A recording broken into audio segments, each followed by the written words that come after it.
Hello. Hello, everybody. Hello.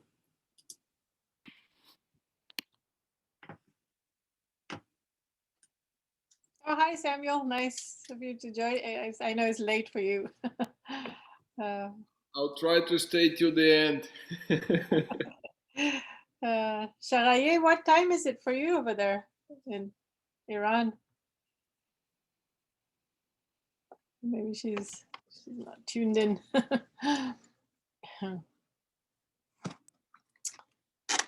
Okay, so I'm going to start off with our meditation. Today I'm going to not talk too much because I think most of you know now the form. And so we'll do it at our own pace, and I'll just sort of give you pointers. And just to clarify the last part, I when I do the energizing, so the palms come up over the head like this, and then so you're still sort of like grounding, and then when you turn, you're connecting with the sky energy, your soul star, as the Chinese call it. You connect with that energy, and that comes in through the palms of your hand. And so you have two options. And so tune into your body and see what you feel like. You can exhale and sort of bring that light energy around your body, and then come into the receiving position on top of your knees. Or you can turn your palms around again over the top of your head. And so again, that's more calming and grounding. And you exhale and you bring the energy in front of you and down into your energy, core energy center, and then turn your palms up. So just sort of tune in whatever feels good at that time. Okay, so we'll sit up and just do a couple of breaths.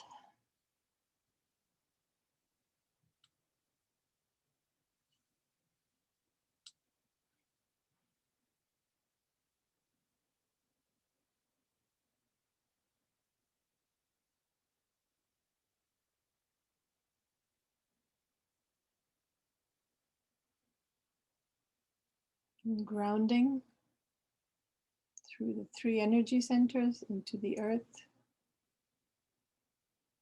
from the soles of the feet into the earth.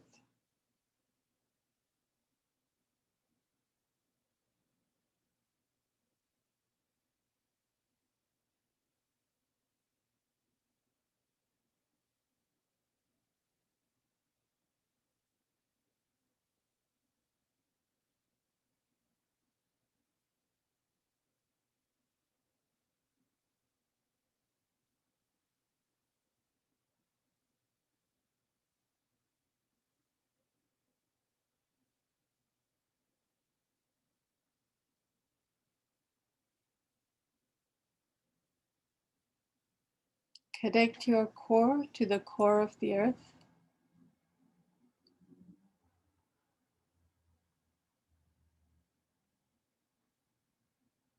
And relax.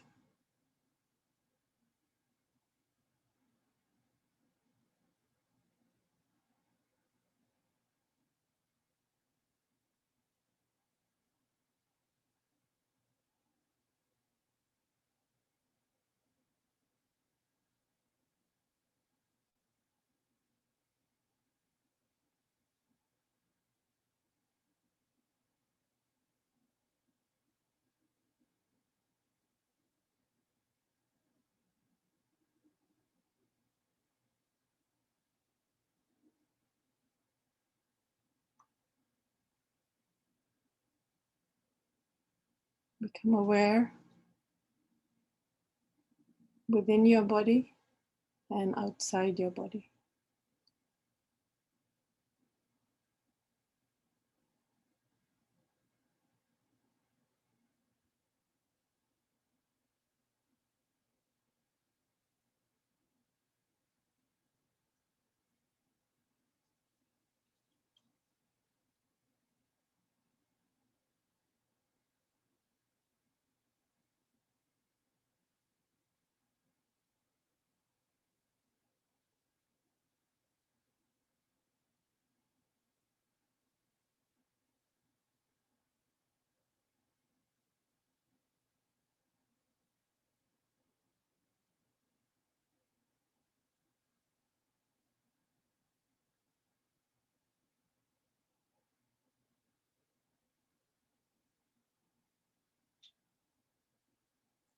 align your 3 energy centers.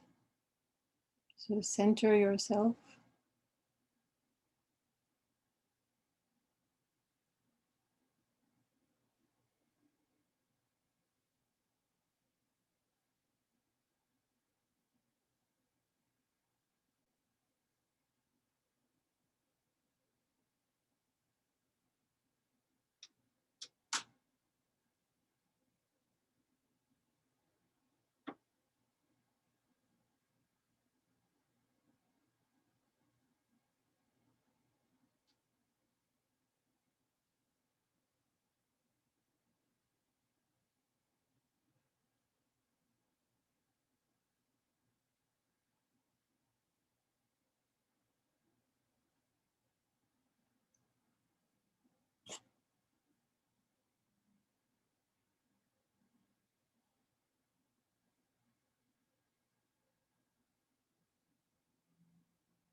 And energize.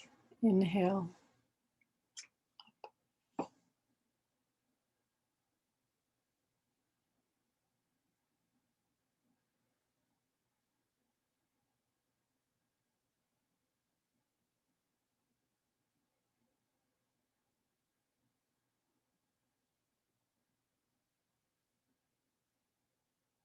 Connect the sky and earth energy through your center.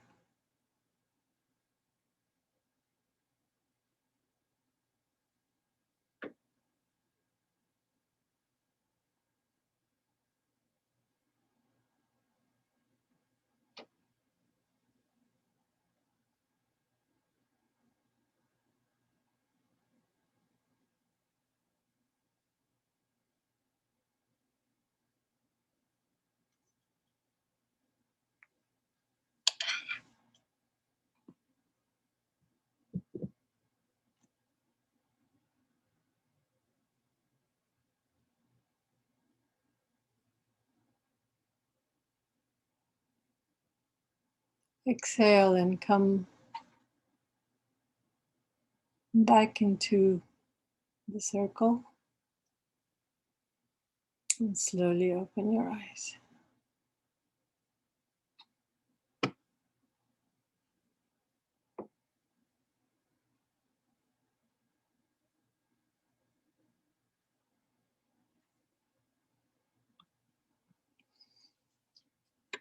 Okay.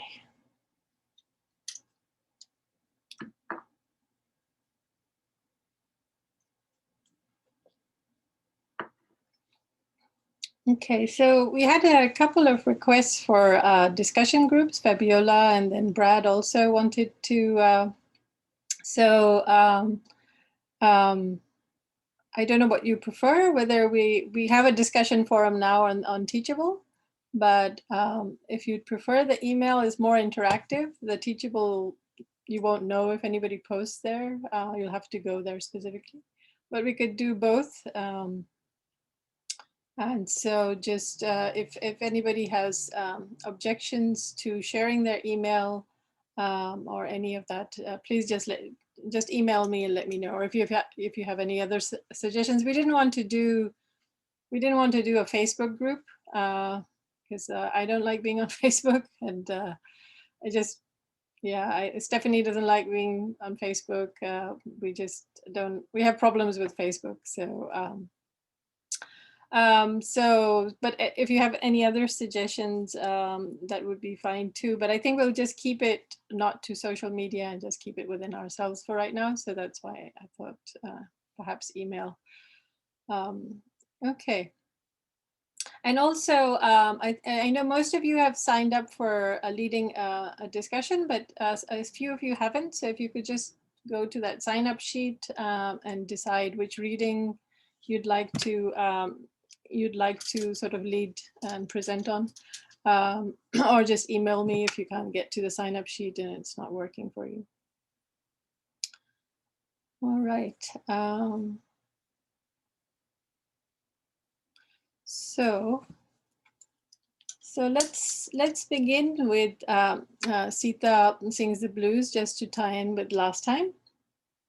And then Camilla is going to present on the Spivak piece, which is you've taken on a really difficult piece to present on, but we'll all sort of try to unravel what it is she's saying. I don't think that's possible in its entirety. it's just her language is just like, it's just so frustrating.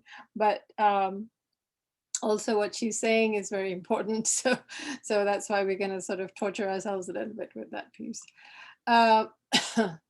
So Sita sings the blues. I think I'd like to, let me see, I'm going to share my screen, see if I've got the thing up.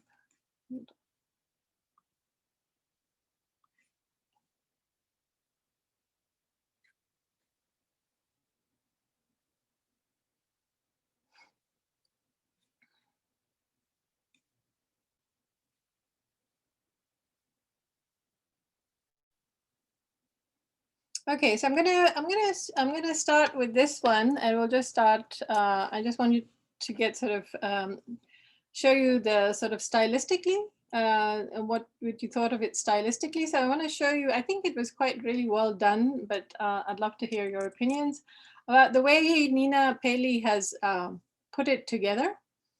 And so I'm going to show you this clip with the three, I think she has three styles, right, of the different renderings in which she's doing it. And what does that do, and what effect does it have? We can just start our discussion on that a little bit. Broken.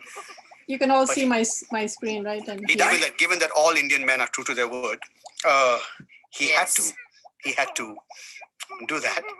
And didn't he die? And, didn't he die? No, I don't think. What, he died? He died eventually. Yeah. No, but all those I don't think he died. Ram right away. Leelas I've seen when I was a kid.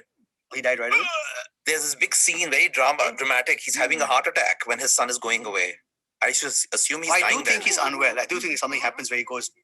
He has a stroke. And he also has a huge issue, right? He's like ravaged by guilt because Ram was a good son. Right. And Ram, when he was told to go away, actually said he would. He didn't create any problems. He didn't kind of say why. He just kind of said, if that is your wish, father, I shall go.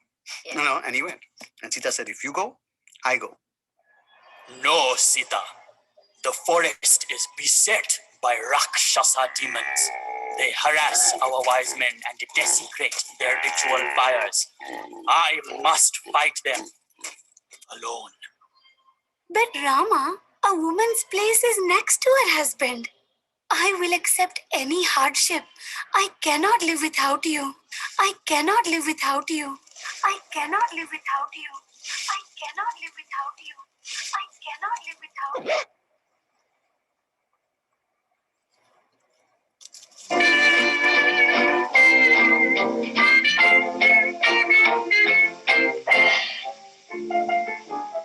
I hate to think what might have been if we had never met. Why should I suppose that this could be? The weary days, the lonely nights are easy to forget. Since I am here and you are here with me, here we are, you and I. Let the world hurry by.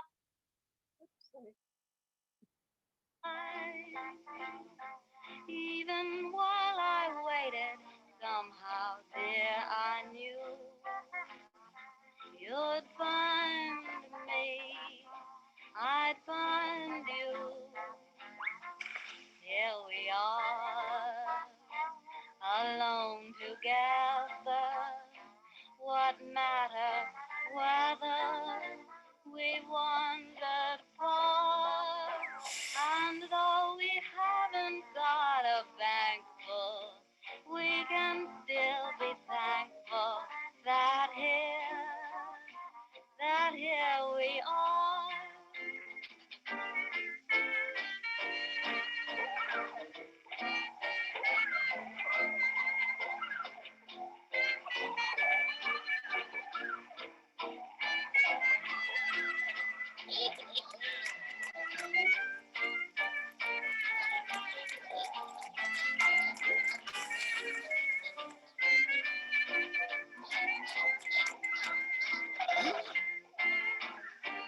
you and I. Let the world just hurry by. Even while I waited, somehow, dear, I knew you'd find me, and I'd find you. Here we are, alone together. What matter whether we wandered far? And though we haven't got a bank full, we can still be thankful that here we are. That's all.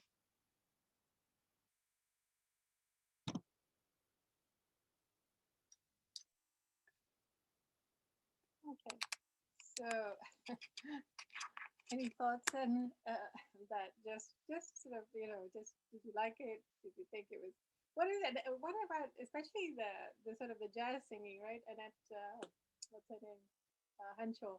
Like Hancho's suddenly into Siva sings the blues, and um, because it's a lot. It is controversial, and there's been like criticism of Native Paley over it. But just wondering what you guys thought. And Maybe. Could you speak a little louder, please, Sephora? sure. Sorry, let me turn up my volume. So I was wondering, there's been a bit of criticism of Nina Paley on the idea of using Annette Hanshaw's blues songs for Sita Sings the Blues.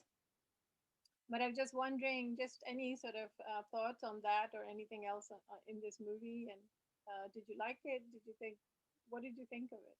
Just generally before, yes, Camila?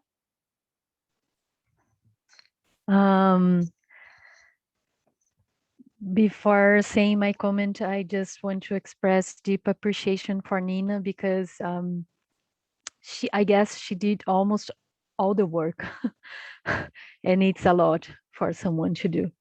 Yeah. Like the drawings and everything. But my way of reading the movie was I don't know if it was her intention, but I understood that as a very clever way of pointing that the internalization of submission is something present in different times in history, like from Sita before Christ and Nina more in the present because she's the movie is also autobiographic and she's the American woman portrayed, and also in the beginning of the 20th century with Annette, I don't know the name of the singer. Yeah. Like in different times and societies and cultural contexts, it's incredible, at least for me, how, and yeah, I know many people can criticize that, but it works. It makes some sense. Yeah, so this is just my contribution. Yeah, thank you. Thanks. Yeah, that is a really nice way of putting it. And I'm sorry, I think I stopped it too early. I needed to show the other clip as well, the fourth stylistic, where she shows the modern, like herself, her own. And that's very wobbly and, sort of it vibrates. It's not full of color. It's not as vibrant as all of the other ones. The history is more vibrant. So the first one with the cutout characters, and it's interesting, those cutout characters are trying to, they're Indian obviously, but educated elite Indians who sort of know the Ramayana, but they don't know the details, and they're all sort of working it out.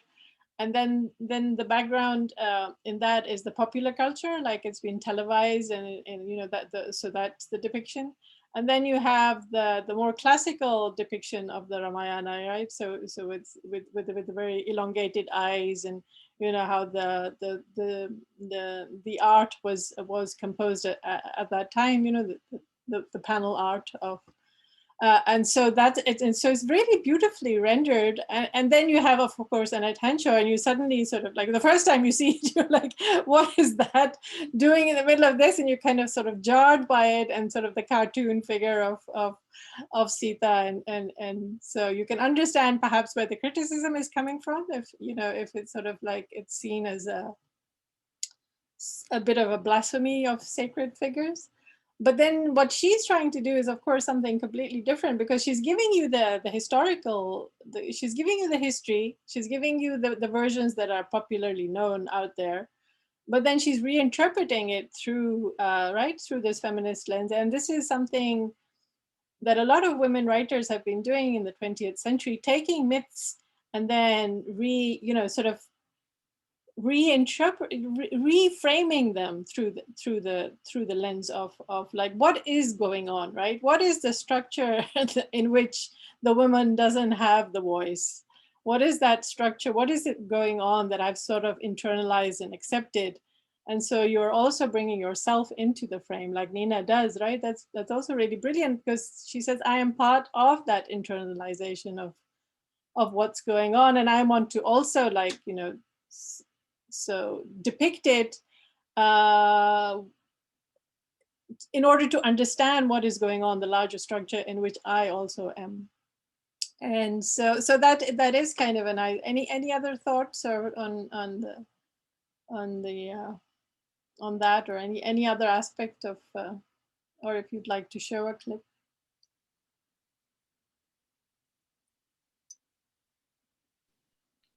I loved the two parts where they have the record on repeat. And the one you showed, it's saying, I can't live without you, I can't live without you, something to that effect. Yeah. I forget what the other one was, but to me, it was the strong societal messaging that we take in. And I loved how she highlighted it. Right. That way for, this is our thoughtscape. Right. Yeah. Yeah, it's stuck. The needle is stuck there, kind of thing. Needle gets stuck, and it just keeps repeating. And yeah, that is great. But also, then there's a critique also of Ram as this heroic figure. Also, that is also part of it, right? So there's all this, you know, he's fighting and blood flowing, and it's sort of decorative, right? Because that makes him more kind of the figure to be loved. And his arrow is the same as the Cupid's arrow, and it's like there's so many layers to what she's doing. Is kind of really kind of brilliant. I thought it was brilliant, and I think a lot of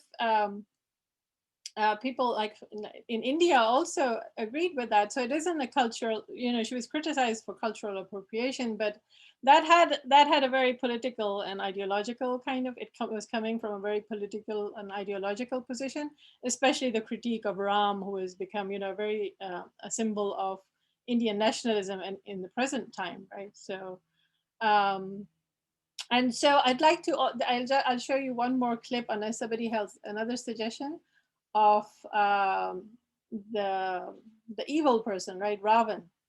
So that's really interesting, because even in the popular version of Ramayana, there's a discrepancy between the evilness of Ravan and who he actually was.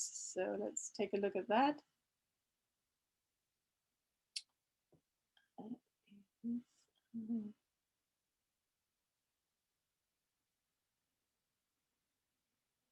I think it's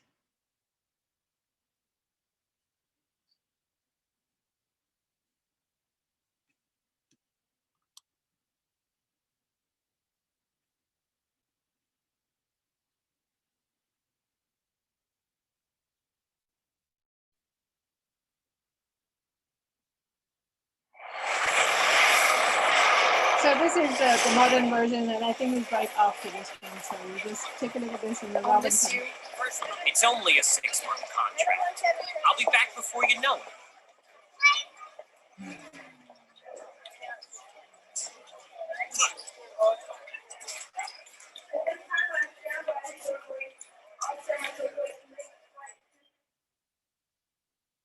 Ravana was the evil king of Lanka, and He just stole Sita.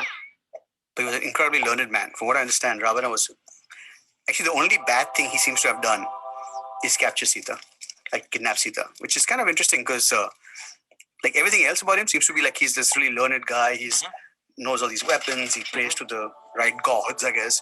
So all this stuff, and he's like this good king. Except that over time, we've been led to believe more and more that he's this complete, like he's like Mogambo, almost. You know, like That's true. He lived on an island he also. lived on an island. Yeah. You know. Yeah. He was a devoted Shiva, Shiva Bhakta. Shiva Bhakta, and he plays All these instruments. Veena with his intestines, I think, for Shiva. With his intestine. Yeah. Oh, that's awesome. I didn't know For that. Shiva. Yeah, there's this whole thing about how devoted a fan he was, and he's asking Lord Shiva for some wish, and you know he is basically playing Veena with his intestines. So It's hard to feel someone like that in battle because at this point, what is pain to a man who plays the Veena on his intestines? Nothing much. What I'm really impressed is, that he was a king of Sri Lanka. Oh no, he was a king of Lanka. Huge. Well, it was Lanka. Well, some It's people called would. Ceylon. It's the same country, I think. Well, the point is that's what we think. They built a bridge. The bridge still exists, so NASA images say. Really? Yeah. NASA? NASA said they're on the satellite. But it must be true then. It's just between It's maybe they saw it when they were on the moon. Isn't that Sarupnakha's story? Sarupnakha, right? Surpanakha. I'm messing up her name. God, they're going to be after me. Surpanakha is the one with the really ugly. Surpanakha, but she was Ravana's sister. Ravana, Rama has slaughtered your Rakshasas in the forest. You must take revenge. Don't do it, master. Rama is powerful. Sister, do not bother me with your petty concerns. Dear brother Ravana, have you seen Rama's wife, Sita? She is the most beautiful woman in the world. Her skin is fair like the lotus blossom. Her eyes are like lotus pools. Her hands are like lotuses. Her breasts like big, round, firm, juicy lotuses. Make Sita your wife, Ravana. Steal her from Rama. Don't do it, master. I'll hear no arguments from you, Maricha. You must help me at once. Transform yourself into a beautiful golden deer to distract Rama. While Sita is unguarded, I'll grab her. Sita will be mine.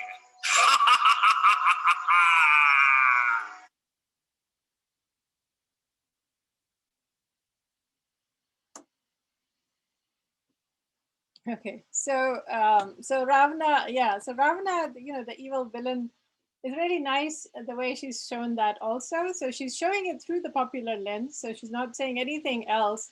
But obviously, there's a great discrepancy, right? So he never forces himself upon Sita, even though he's kidnapped her and she's there with him, for a very long time, and yet she's not molested or harmed. So there's a little bit of a like, what's going on kind of a thing. And so I don't know if anybody's seen the Bollywood version of Ravan. Yeah, so that's that's actually great. I don't know if you want to comment on that, Fabiola, but well, I guess I saw it out of order because I saw that one first, and then I saw Sita Sings the Blues, so I was really confused what it was about. But after seeing it, then I understood it's like the modern interpretation of the Ramayana. And yeah, I really liked how it was showing that, I think in that movie she was called Rangini. So I don't know about the different names, but Rangini was really fearless, and how she was able to actually like affect her environment and like influence by jumping off the cliff, and instead of being portrayed as this like helpless, voiceless creature. Right. Yeah. But I do have to say that there was a lot of violence in that movie, so I was kind of like I know we're not supposed to be taking in violent images. Right. Right. Yeah, sorry. Yeah, maybe I shouldn't subject you to that, but that was optional. But yeah, well, there's violence, and that I just remembered. I'm just going on a tangent here. That trying to find. I know, David. I sort of emailed you about that. That trying to find films for this class was such a difficult thing for me because there was, I couldn't find a nice feminist movie that wasn't in the role of the female now becoming that violent hero figure, right? Those were all what was described as feminist, and they were so violent, and so it would be make a great final project if somebody wants to think of a script for a movie that would be nice to watch and good acting and interesting, but doesn't deal with all of this stuff. And I don't know how. Yeah. So or research on movies that are out there that I there's very few movies that I know of that really sort of fit the bill. That are sort of hopeful, but also intelligent and entertaining, and so anyway. So sorry to go off on a tangent, but I just remembered that. But the film Ravan, so there is the South Indian version of Ramayana, in which Ravan is actually the hero and Ram is the villain. And so this version, the Bollywood version, very surprisingly, because the popular version is the North Indian version where Ram is the hero and not Ravan. So here we switch around. Initially, we think Ravan is the villain still because he kidnapped Sita. But then but then we learn the sort of the inner the oppressed, the silenced story of why that's happening. And the sister plays a huge role. Ravan's sister plays a huge role in that, right? Because she is abducted. So Rama in the movie is a police officer. So he works for the state, right? So, and Ravan's sister has been abducted by police officers and imprisoned, and then she gets gang raped. And so that's sort of the reason why Ravan kidnaps Sita, the Sita figure in this movie, who she is the wife of a major police officer, and that's the reason behind it. So it's almost like a subversive kind of story of how Rama is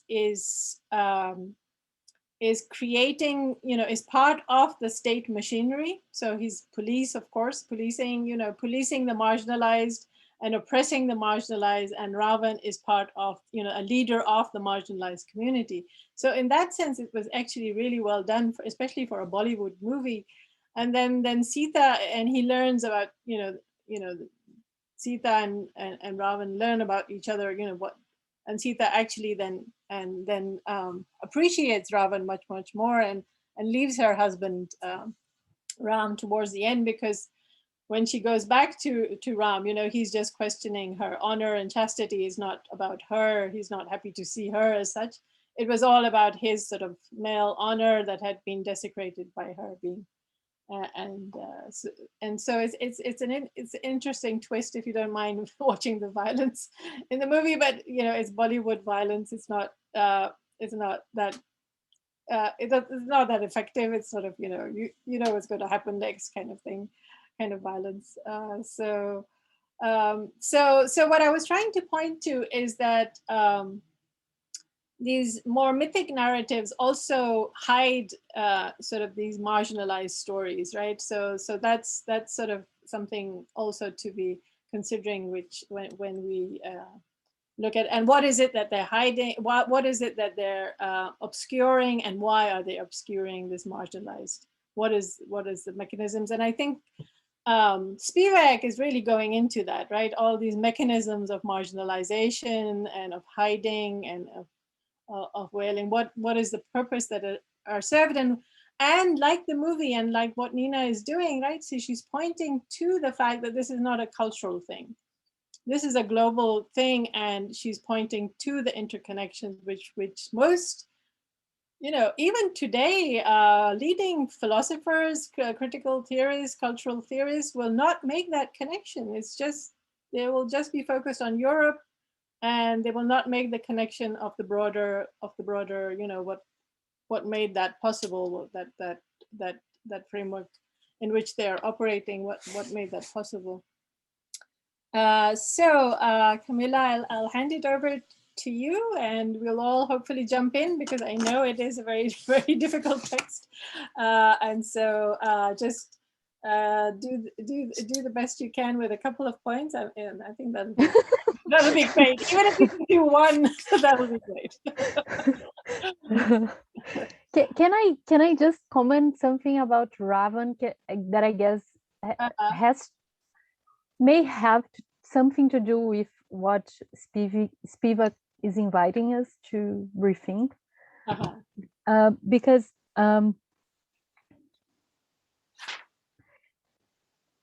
while I was watching the film and trying to read this text, I was also and these scenes when the narrative people, the narrators, I don't know how to say, they are commenting about Ravan, touched me a lot, because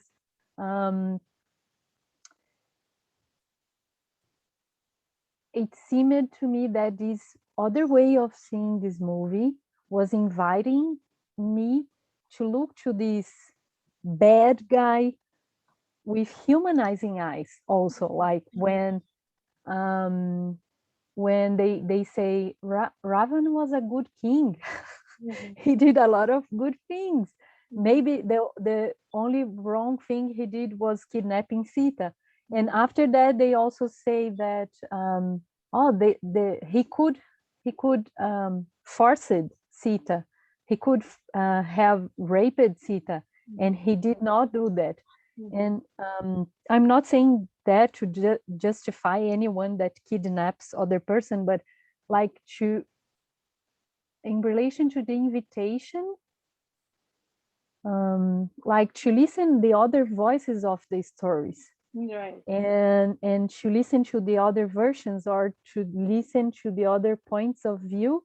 And also because there was a time in my life that I was really trying to meditate and doing yoga before this last year, and I was like singing the Rama mantras. And just knowing Rama, okay, I'm in Brazil, very far away from India, so maybe I was learning the wrong way, but I was learning like Rama was a hero.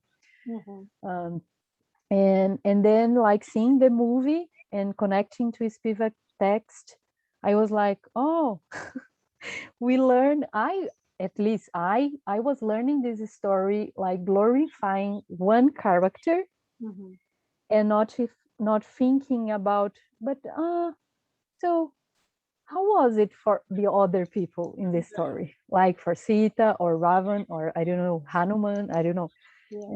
And just so going to the trying to go to the text.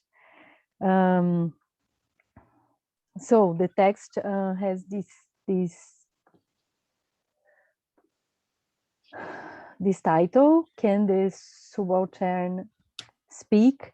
And I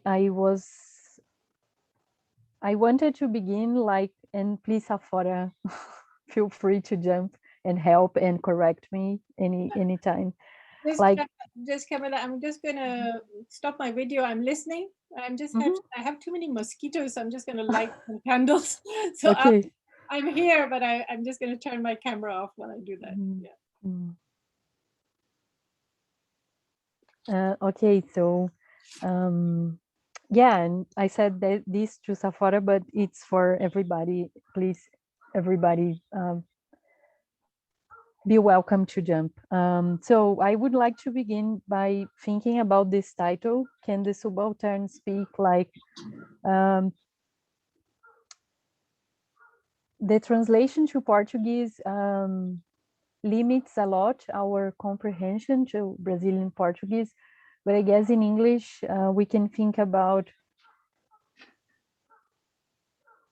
can the subaltern speak? Is a question about permission, is the subaltern allowed to speak, or it's a question about capacity and ability? Is the subaltern able to speak, or it can be a question about knowledge? The subaltern knows how to speak or what to speak, and I just would like to begin like opening these questions for us. And what I understood, and I can be wrong, is that the author Gayatri Spivak, she was part of she is, I guess, still now, I don't know, but she was, when she was writing this text for the first time in the 80s, part of a large movement called by many people post-colonialism movement in critical theory. And what I understood is that she's inviting us to no, I guess she's not inviting, because the text is very strong. She's pointing that so maybe I'm going to tell the place in the text. On page 54,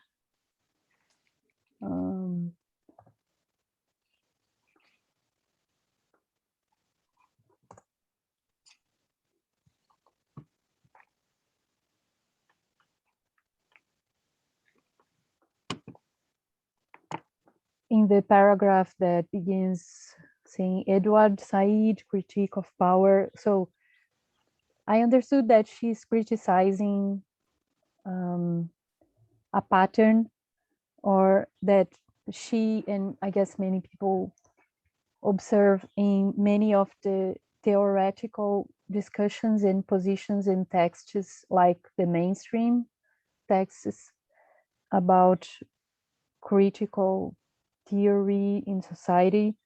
There is the pattern of a kind of neutrality from the part of the people, the authors of the text. So she says, Edward Said's critique of power in Foucault, and she's parentheses, she's dialoguing a lot with these authors, Foucault, Deleuze, and others. So Edward Said's critique of power in Foucault as a captivating and mystifying category that allows him to obliterate the role of classes, the role of economics, the role of insurgency and rebellion, is pertinent here, although the importance of the name of power, quote unquote, in the subindividual is not to be ignored. I add to Said's analysis the notion of the surreptitious subject of power and desire marked by the transparency of the intellectual. I quoted this paragraph because I understood that, and after that also. So she's pointing that we are used to, in our society, in our world, to see some very specific people in some very specific localizations, like social locations, talking about systemic and collective problems and questions and structures.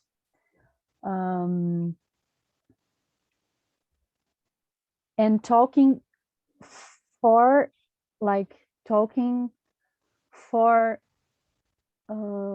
in the name of, many times, or as if these people were not located in anywhere. and she's pointing, she's very, I guess, I'm using adjectives, she's very like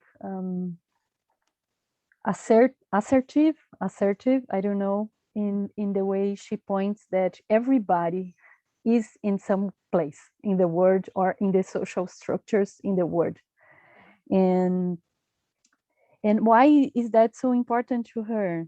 What I understood, because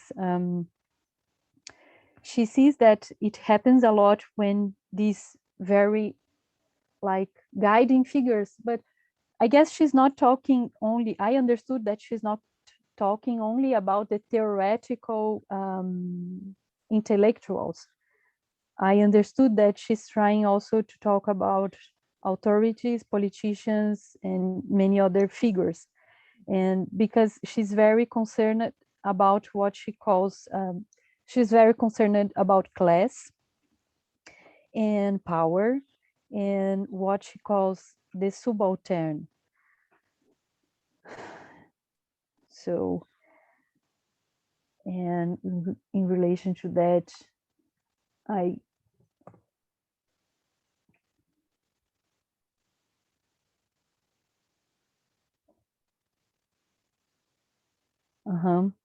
and I will do a quote, but before reading this quote, I just would like to try to connect, because this transparency and neutrality she sees in these leading figures, it's not that she sees, but she notices. I will talk about like all of us in our power and privileged positions. We easily can talk as if we were not in some place. And so she's I understood she's seeing that when these leading figures talk or write or think or do things from this place of transparency, supposed transparency, they are also treating what she calls the subalterns as if they were homogeneous and in an essentialist way. And I want to quote her on page 59. After the quote she does,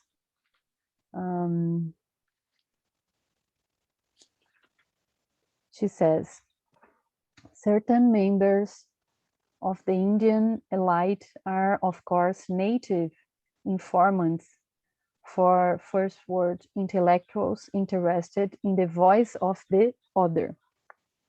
But one must nevertheless insist that the colonized subaltern subject is irretrievably, sorry, I don't know how to say this word, heterogeneous.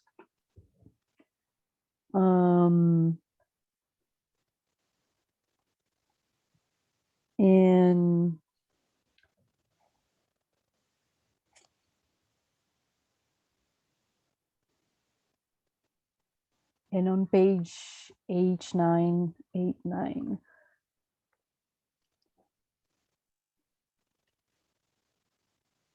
Sorry, what page? She 89 now 89. And she does a long discussion about representation because she points out that for her, these leading figures many times act even theoretically, but not only them, they act as representatives of many people that they are not. And what I understood is the worst is that they act in behalf of, or like they talk for these people, for people that they don't know or they never listen to, or they even if they knew or listened to, like they don't have the real experience of those people. And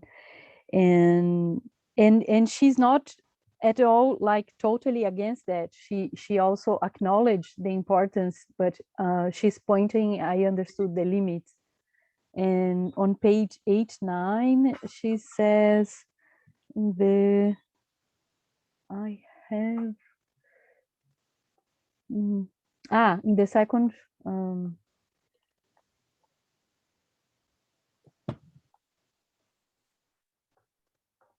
so in the second paragraph, but in the middle of the second paragraph, she's doing a very substantial discussion around what I understood, and please correct me, people, if I understood it wrong.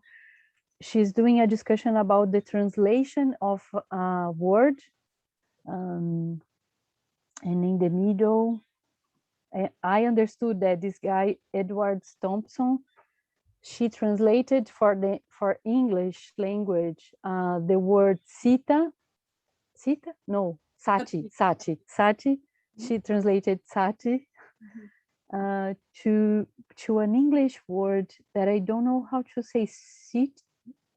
Sati. This. Satyagraha. Satyagraha. Uh-huh.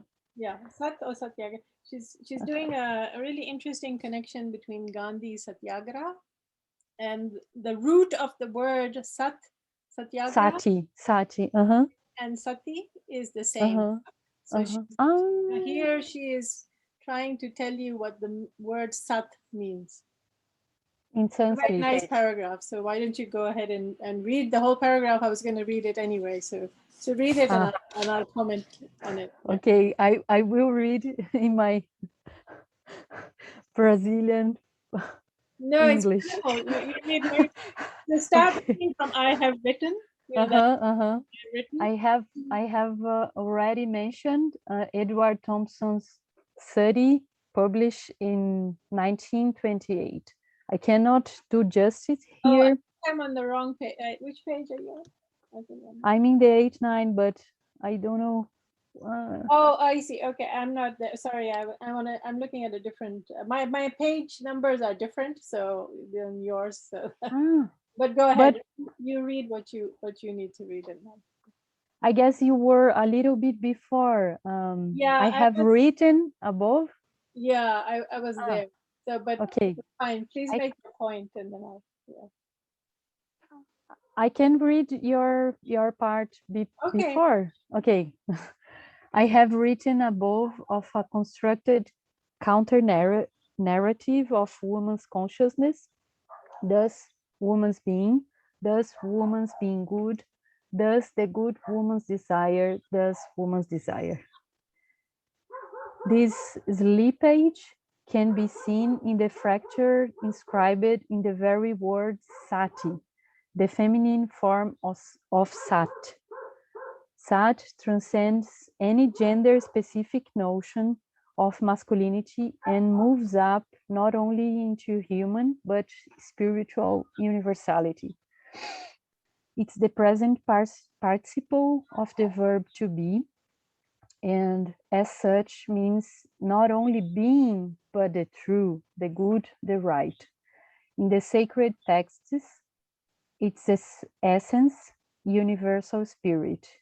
Even as a prefix, it indicates appropriate felicitous feat. It's noble enough to have entered the most privileged discourse of modern Western philosophy. Heidegger's meditation on being, sati, the feminine of this word, simple means good wife.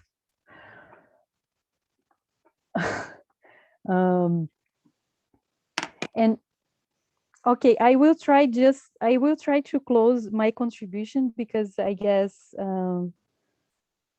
the richness may be more in the discussion and conversations, but I understood she was like doing this very well-constructed, well-built critique to point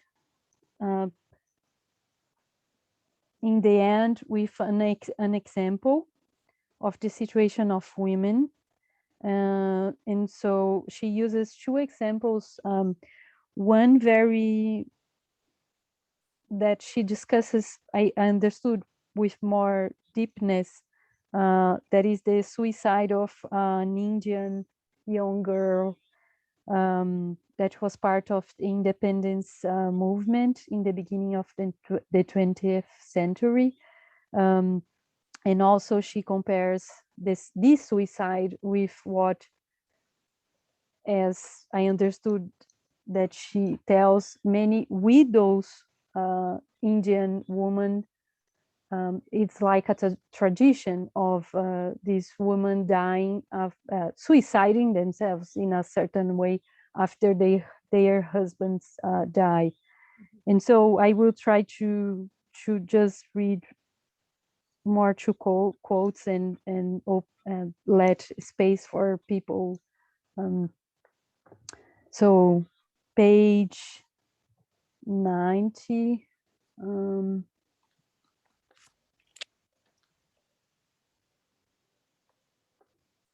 I guess, yeah, I guess I will not read this because she does a very long and deep discussion around this word sati. And I guess I will quote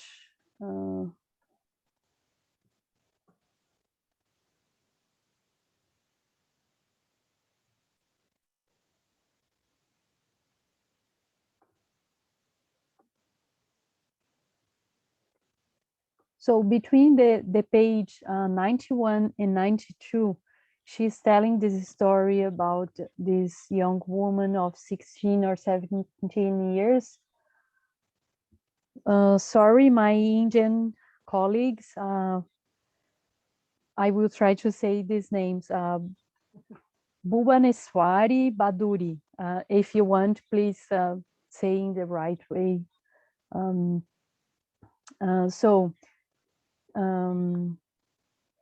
She explains that this suicide was a kind of political act because this girl was part of this armed struggle for Indian independence.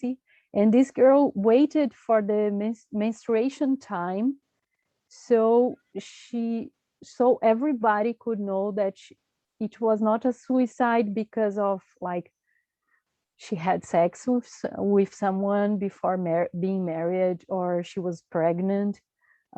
She waited for being in the menstruation time for committing the suicide. And because she was what Spivak said is that she had been entrusted with a political assassination. I'm quoting Spivak, unable to confront the task and yet aware of the practical need for trust, she killed herself.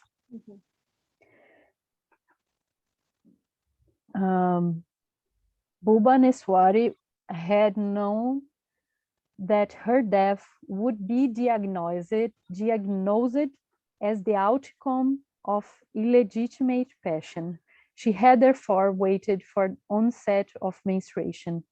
While waiting, Bhubaneswari, I don't know how to say this word, who was no doubt looking forward to good wifehood, perhaps rewrote the social text of Sati's suicide in an interventionist way. And so I will skip, and what she shows in the text as although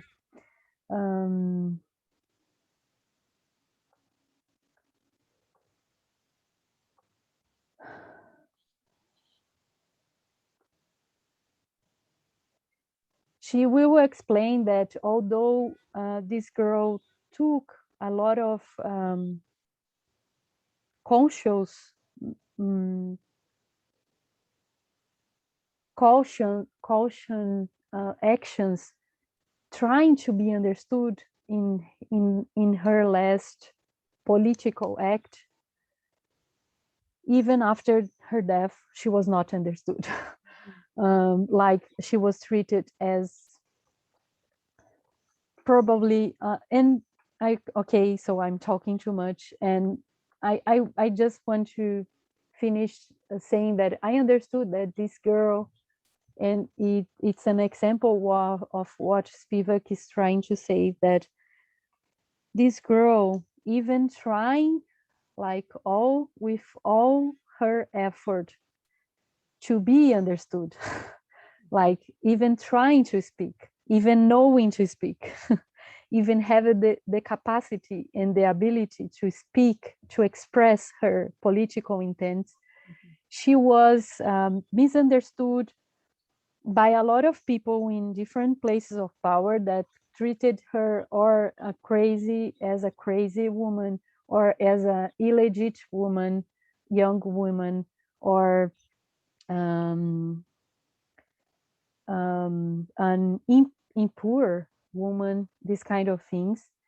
And so what I understood is that Spivak, and in the end, she also like, because I guess this text is very super important, very, very super important. I don't know if this expression exists in English, but I guess she was very criticized by the text. And in the end, she adds a lot of answers, I guess, to these critiques. But I guess she's like calling people to listen and to listen to people that we usually don't listen to, not because these people don't have the capacity or ability or knowledge, or many times they have even the permission to talk, but we in our places, and everybody, I'm talking, this is my opinion, I understand that with very few exceptions, all of we are in some place, in many and different social places in our lives, and this make us, this produces in us, be we aware of it or not, different sensibilities to listen to some people and not listen to other people. And so she's like, for me, she's pointing that, and she's inviting us to really listen, even for people that is difficult for us to listen, and by many circumstances. And she's also pointing, and this is my interpretation, like for the importance of the real experience. Like one thing is Foucault in France writing or traveling and writing, and other thing is people that are having a very real experience in the places they are. So I will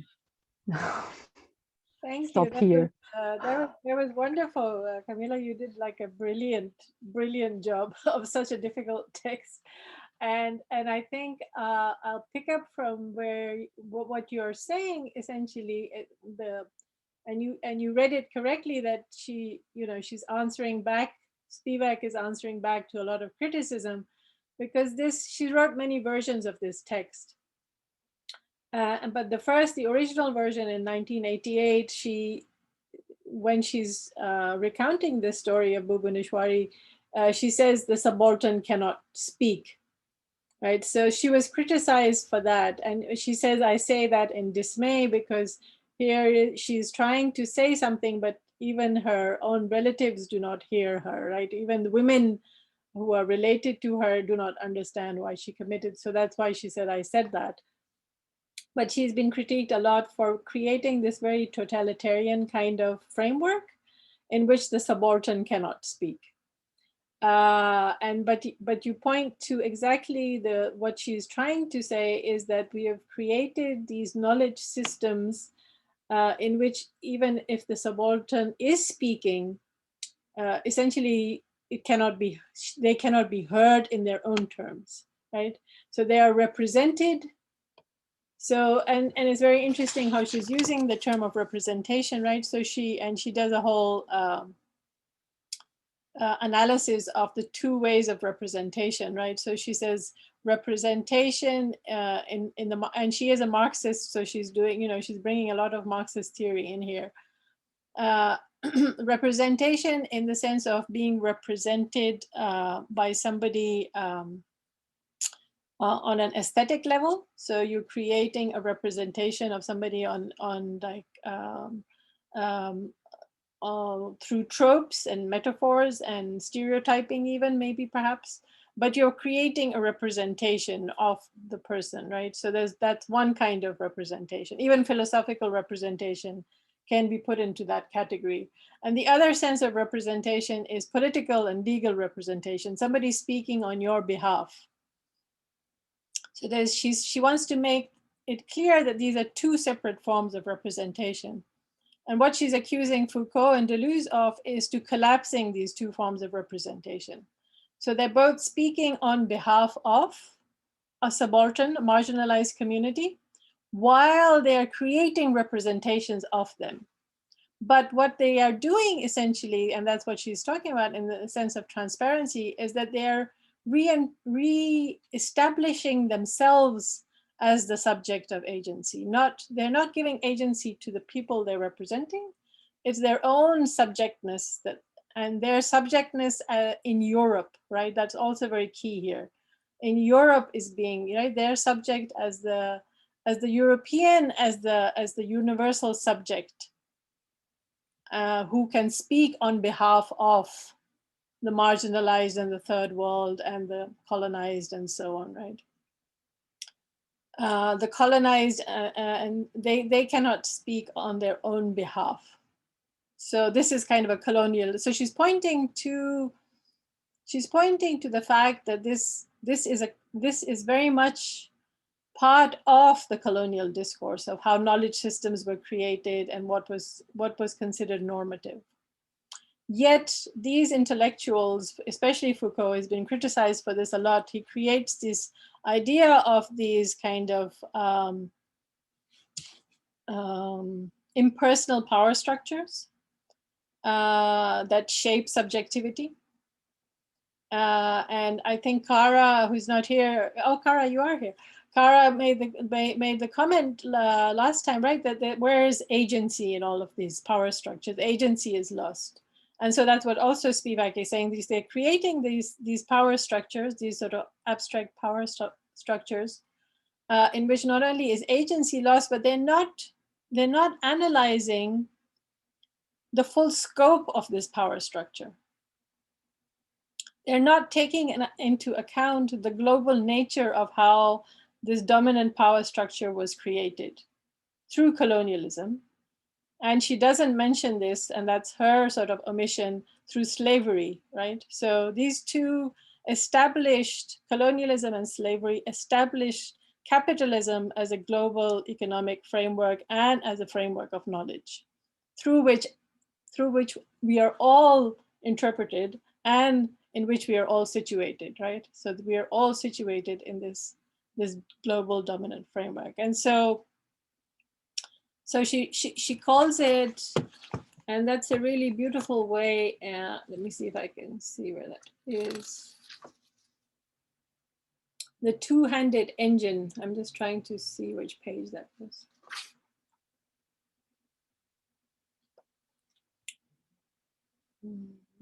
I think I did more. Oh, here it is. Let's see.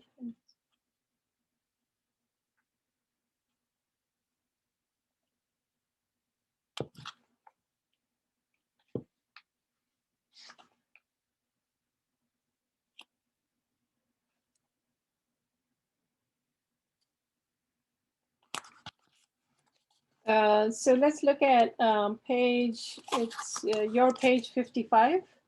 If anybody, does anybody have a print copy or do you all have the PDF? Yeah, so for the print copy, it's page 35. Yeah. And it's the paragraph that at the bottom of that page that begins until very recently. Until very recently, the clearest available example of such epistemic violence was the remotely orchestrated, far-flung and heterogeneous project to constitute the colonial subject as other, And this is in reference again to Edward Said, right? So he's very important in this, how the colonial subject is produced as the other of Europe. But in the production of the other, actually Europe is constituting itself, right? So there's this double-handedness. You think you're giving voice to the marginalized or the colonized, but actually you're just constituting yourself by the production of an other against which you are defining yourself. So she's in that kind of mode. So this project is also the asymmetrical obliteration of the trace of that other in its precarious subjectivity. So that's what she's sort of saying. The essential, that other is not being, we don't hear that other. We are just hearing it, the otherness of the other, in distinction to the colonial project or the European project. It is well known that Foucault locates one case of epistemic violence, a complete overhaul of the episteme, in the redefinition of madness at the end of the European 18th century. But what if that particular redefinition was only a part of the narrative of history in Europe, as well as in the colonies? What if the two projects of epistemic overhaul worked as dislocated and unacknowledged parts of a vast two-handed engine? Perhaps it is no more than to ask that the subject of the palimpsestic narrative of imperialism be recognized as subjugated knowledge. A whole set of knowledges, and this is Foucault she's quoting here, a whole set of knowledges that have been disqualified as inadequate to their task or insufficiently elaborated, naive knowledges located low down on the hierarchy beneath the required level of cognition or scientificity. Sorry, I can't pronounce that word. So, so she's quoting Foucault, who makes this really keen observation when he's talking about madness. He has a book which is on madness and civilization, on how madness was produced in the 18th century as against which sanity was, and against which the normative person, the subject, was defined, right? So Foucault has the text Madness and Civilization. So you create these normative values by defining it against something other that which it should not be, right? So you create it in that fashion, you define it in that fashion. So Foucault is saying that in the 18th century, how the episteme changed, how modernity came about, was through a whole set of knowledges being disqualified as inadequate, and these knowledges being subjugated, and to the point that you create another framework of interpretation, you create another framework of knowledge, in which you cannot even recognize those kinds of knowledges anymore. Right, so and you've relegated that to like folklore or fairy tales or unscientific kinds of accounts, witchcraft or shamanism or whatever, right? You're taking particular forms of knowledges, but in the modern framework, those knowledges are no longer legible. They're relegated, they're subjugated, and in a similar fashion. So Spivak is pointing out that Foucault is blind to the fact that he's saying this very articulate, he's making this very articulate observation and creating this whole framework of modernity and how it comes about. And yet he is blind to the fact that colonialism plays as much a part in the production of this dominant knowledge framework, right? So you are subjugating a whole peoples and marginalizing a whole peoples and their ways of being, their cosmologies essentially, right?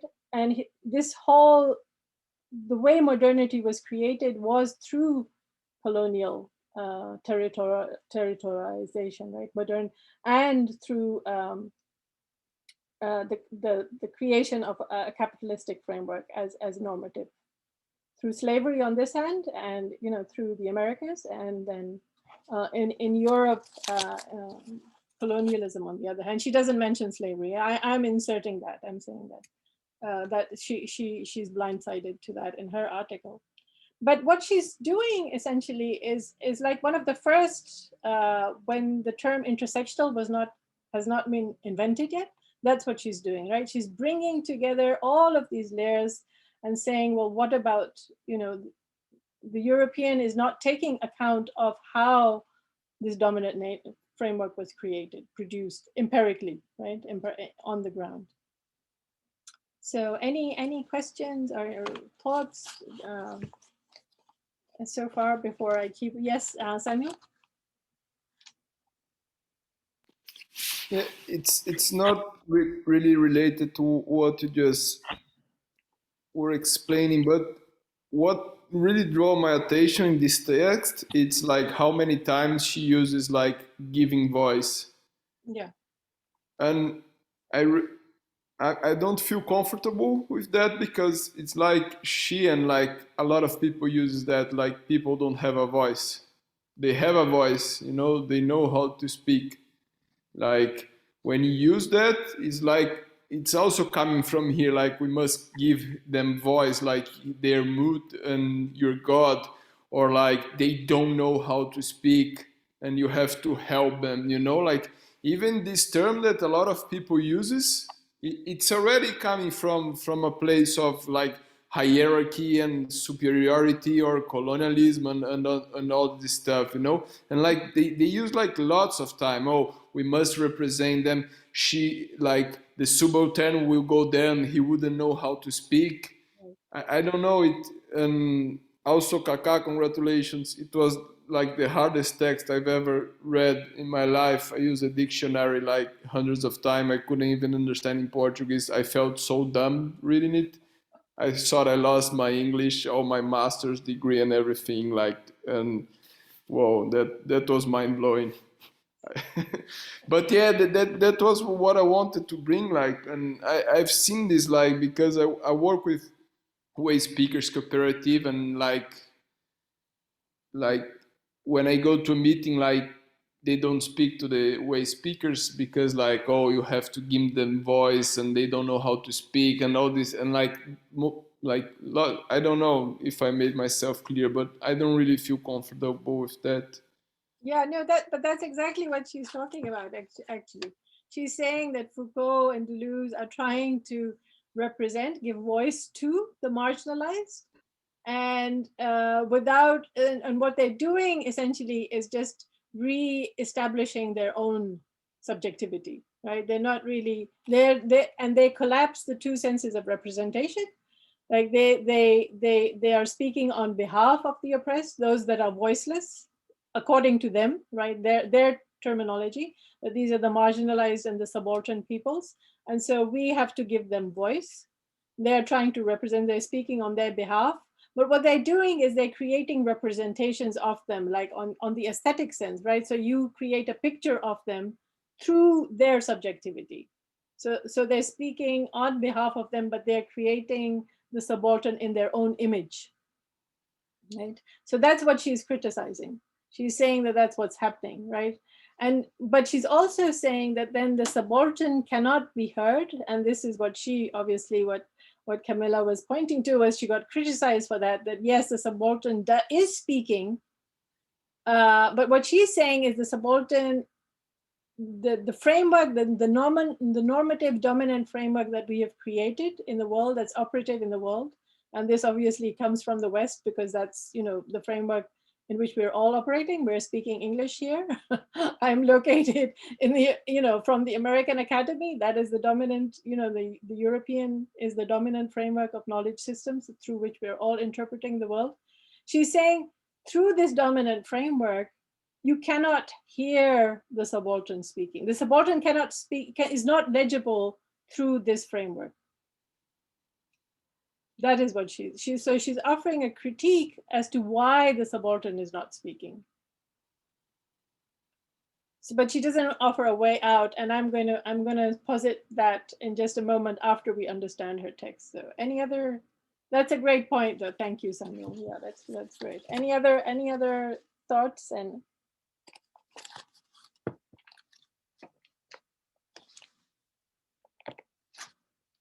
So just to understand her text fully before we go into more like, right, because there's so many aspects of it. So she starts off with this idea that the narrative history of Europe, yes, so that's what this paragraph that I just read, the change of episteme, this is a Foucault's term, change of episteme, right, that each era in history has its own episteme, a whole way of knowing things, right, a whole knowledge system in which things are made legible.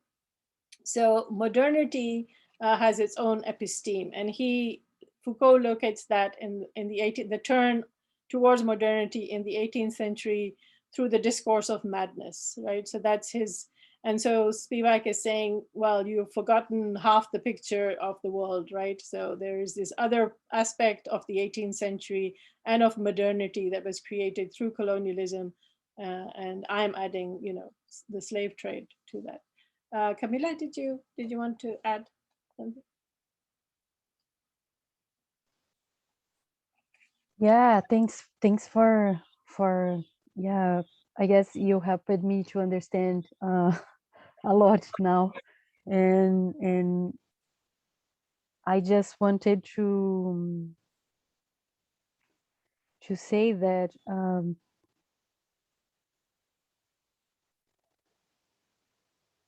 maybe I don't know if it makes sense for you, but for you all, but like she's pointing mainly in the end with the more concrete examples that even when the subaltern is speaking, the so-called subaltern, because I guess yeah, she's not like condemning people to this subaltern place, but she's recognizing the social structures is marginalizing people and excluding people.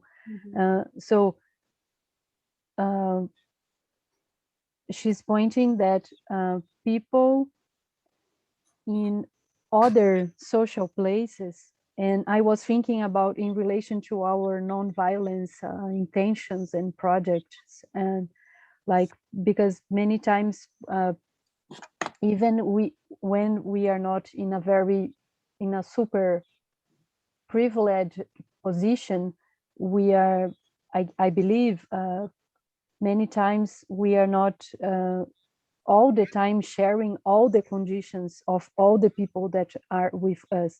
So I was trying to think in relation to our actions also, like she's saying that even when the subaltern is speaking, many times we are not really listening because we are using our lenses and our like Foucault talking without seeing his own places. And many times we in our works can reproduce that even if it's not our intentions. Yes. I don't know if it makes sense. And so Samuel, I was just like understanding she's like Safora said, she's criticizing this idea of superiority, that someone superior that gives something to someone inferior, and she's inviting like to change this way of looking and seeing things in another way. I don't know if it makes sense. Yes. She's pointing out to how the hierarchy has been created, right? So yes, and Samuel, yes, this is the most frustrating text anybody can read. So it's not just your fault that you couldn't read it. I think even academics struggle with it. I've read it so many times. I still struggle with it. I throw the book away. I was like, my God, why can't she just say something? It's just one sentence that just is clear. Like, so yeah, it's just the way she is. But when this text came out, especially in 1988, so she's part of Kara, I see your hand up. I just want to give a little bit of background, which I should have in the beginning, actually. So she's part of this, also, Camilla mentioned she's a post-colonial theorist and a literary theorist, a critical theorist. But she's also part of this group called the Subaltern Studies Historians. And the Subaltern Studies Historians are using the term subaltern from Antonio Gramsci's definition in his prison notebooks, the way he uses the term subaltern, which is very similar to the way, Camilla sort of described, that these subaltern can be anybody who is marginalized by the dominant framework, is not heard by it, right? Is excluded and marginalized from mainstream kind of normative knowledge systems or even political systems. So subaltern is that category. So the subaltern studies historians were essentially mainly South Asian, they're reading the colonial texts against the grain. So they're asking the question as to where are the subalterns in history, because they don't have a voice. So they take the colonial texts and read them against the grain to find the silent subaltern. So all these, when a colonial text recounts like a police encounter or an army encounter, it just tells you about the colonial, why they're policing, what the laws have been broken. There's this angry mob that's constantly, this angry mob came sort of out of nowhere. There's no context assigned to why the people are rioting or creating or murdering or whatever is going on. Some violence is going on, but there's no context for it. It's just the colonial government has to go and deal with it, right? So the subaltern studies historians are reading it against the grain to find what is going on actually. What was that silent subaltern, the context for that silent subaltern? And Kabila is pointing to the fact that there's a context to everything. And so if you take things out of context, you lose sight of what it is that's happening, including yourself, right? You're in a context, in a particular context. And we also have to self-reflectively look at how we're reading texts and people and so on. Are we, because we are part of that dominant framework, whether we like it or not, we are reading through that, right? So there are particular things that we are blinded by our location. And that's what we're trying to do in this class, is how do we break out of that very dominant totalitarian kind of knowledge system, and how do we shift out of, how do we see other things that are hidden from it, right? That's sort of what we're trying to. Kara? Yeah, this is a little vignette of, this kept coming to mind as I was doing the reading for this week. So I've worked as a medical interpreter, and often in these appointments, the doctor will ask very specific questions, and they want to answer quickly about, where does it hurt? How did you hurt it? And then, maybe these are people I recognize their pattern of speaking from my years in Central America, and they will answer with a story. And they're providing the context. And it was so hard, because it was interesting how they understand the doctor's question, but they're trying, instead of just giving a yes or no or just the quick, they're trying to give the context, and they do this traditional way of speaking that's rooted in, let me tell you the story. Right. And then the doctor would just go back to, the doctor couldn't have the patience. It was so I was the interpreter in this, and I remember having this painful feeling of what was, again, lost in translation, because the doctor would not listen to the story. They Right. just wanted the, so I kept thinking of those instances when I was doing the reading this week of how what she's calling for is a kind of humanistic patience that the Western world doesn't give these days, it seems. Right. I don't know if Spivak can be called for looking at patience. I mean, I think she's got very wrapped up in her own ego identity as well as an intellectual. So, but thank you for raising that point, that yes, it is, there's different ways in which people relate to reality, right? To relate themselves within that reality. And we just foreclose that kind of kind of context because it's not something we're familiar with, and so we lose so much. We are losing. We have lost so much, right? So much richness of the world, so much diversity because of these various things, and it's becoming more and more homogeneous. Actually, very scarily, it's becoming much more like everybody is speaking the same language almost right now. So that I mean, it's good in a way that we can communicate, but it's also not good in the way that you're losing other ways of being in the world. And so we're trying to, so we are as usual out of time, and there's still tons of things that I wanted to point out to. And thank you, David. I saw that you posted all these films, and I'm very bad at multitasking. So I'll look at, so if you could send that in an email to the group, actually, I'm gonna, so if nobody has objections, I'm gonna do reveal all your emails, and then we can continue our discussions via email or on the discussion forum.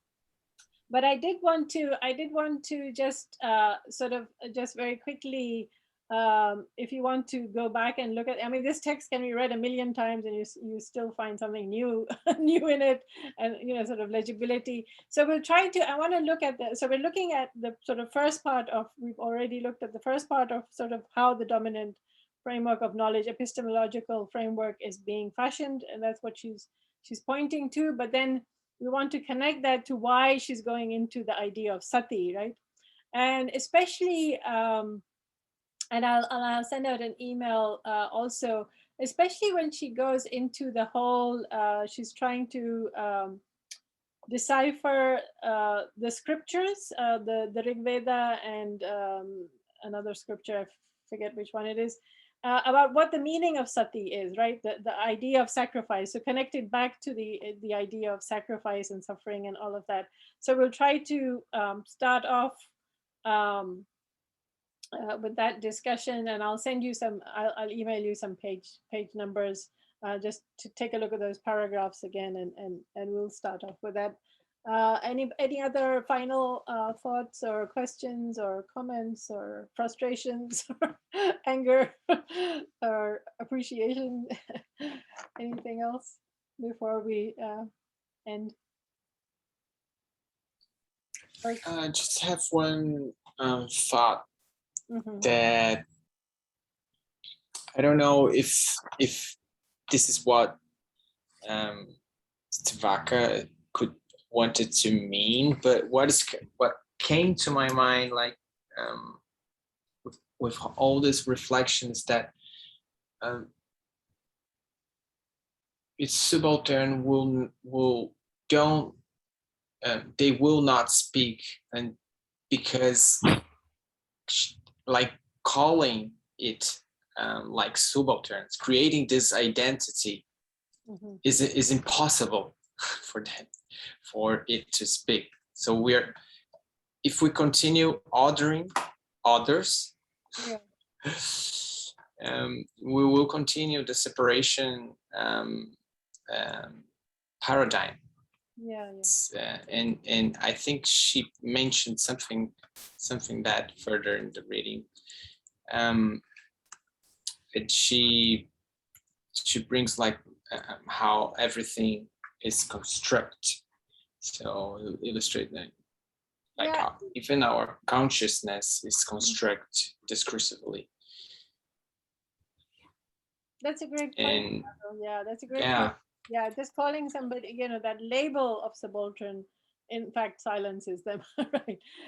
And she also does talk about, so this is also a critique about her own discipline of the subaltern studies historians, that they also have created an idealized figure, right? So it's not just the Western, it's also the subaltern studies people that they're creating this idealized figure when they're reading the colonial text against the grain, because in this creation is also a reflection of their situatedness, because the woman is still silent in both directions. The woman remains silent, right?